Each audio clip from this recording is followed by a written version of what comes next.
ఈ రోజే డౌన్లోడ్ చేయండి. మీ ఫేవరెట్ షోస్ చూడండి.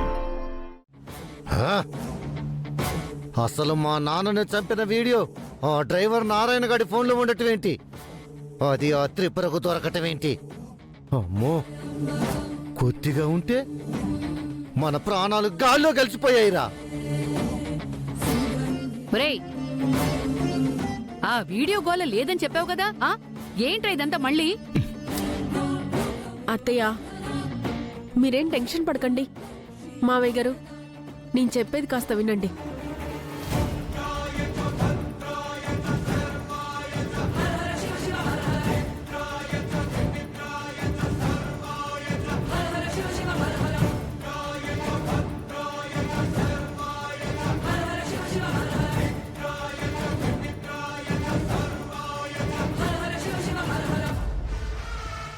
ఇప్పుడు అర్థమైంది కదా, అలా వీడియో లేకుండా చేశాను. ఈ ఆధారాలతో త్రిపుర నిరూపించడం జరగని పని. సరే, మొత్తానికి అనుకున్నది సాధించాం. బాలాని పూర్వస్థితికి తీసుకొచ్చాం. ఆ త్రిపురని ఎండి పోస్ట్ ఇచ్చి పీకేపిచ్చాం. ఇక ఆ పౌరాపట్టాన్ని మన పనిగాడి పేరు మీద రాయిస్తే సరి. రేయ్, అలా రాసేటప్పుడు మీ అన్నమైన అడ్డుపడతాడేమో చూసుకో. అలా అడ్డుపడితే ఈ రాత్రికే వాళ్ళని లేపేయడానికి సిద్ధపడతాను నాన్న. గుడ్రా, జాగ్రత్త. పదబుసు, జాగ్రత్త పని. ఊర్వశి, ఇదంతా నీ వల్లే సాధ్యమైంది. Really great.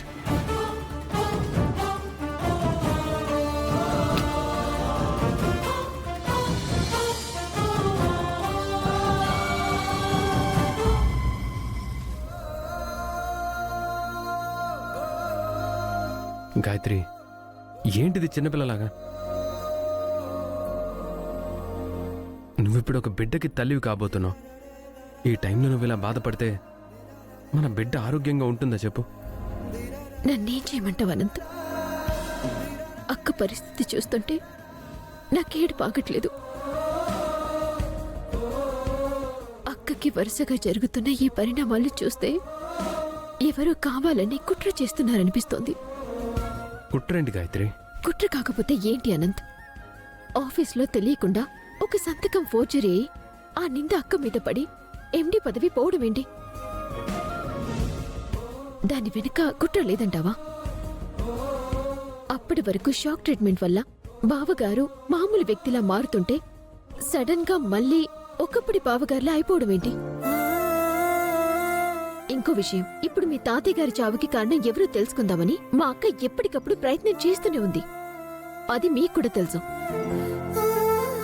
కానీ ఈరోజు తాతయ్య గారి డ్రైవర్ నారాయణ గారి ఫోన్లో ఎవరు చంపారు, ఎందుకు చంపారు, వీడియో కూడా ఉందని చెప్పి అంత కష్టపడి ఆధారం తీసుకొస్తే అది కూడా మిస్ అయిందంటే వీటి వెనక ఖచ్చితంగా ఏదో కారణం ఉందండి.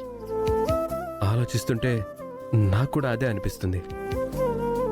కానీ మా తాతగారిని చంపడానికి ఫోర్జరీ సంతకానికి సంబంధం లేదు గాయత్రి.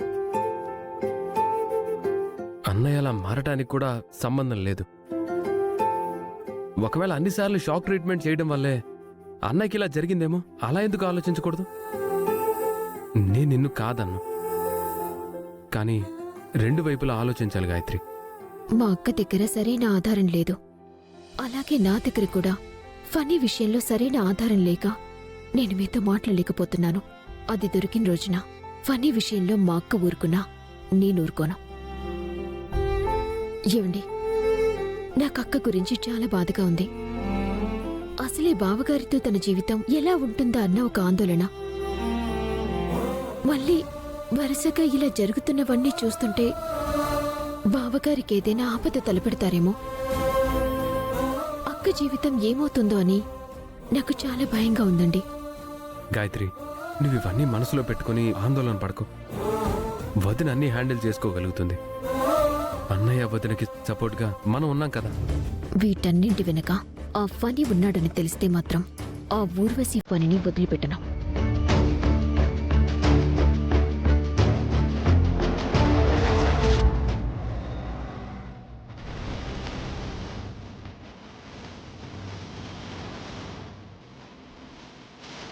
రేపో మాపో పౌరా ఫటాని మొత్తం బామ్మ నా పేరు మీద రాస్తుంది.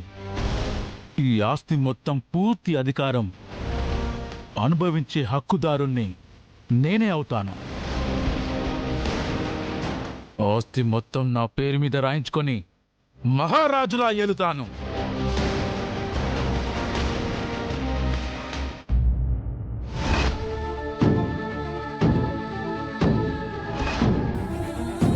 ఇంట్లోనే మీలాంటి మంచి మనిషిని చంపడానికి శత్రువు ఉన్నాడు.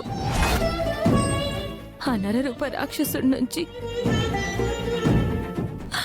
నా మాంగల్యాన్ని రక్షించుకోవడానికి నేనేం చెయ్యాలో తెలియట్లేదు బాలగారు. కానీ నేనుండగా మీకేం కానివ్వను. నేను చూసుకుంటాను. మిమ్మల్ని నేను కాపాడుకుంటాను.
ఆ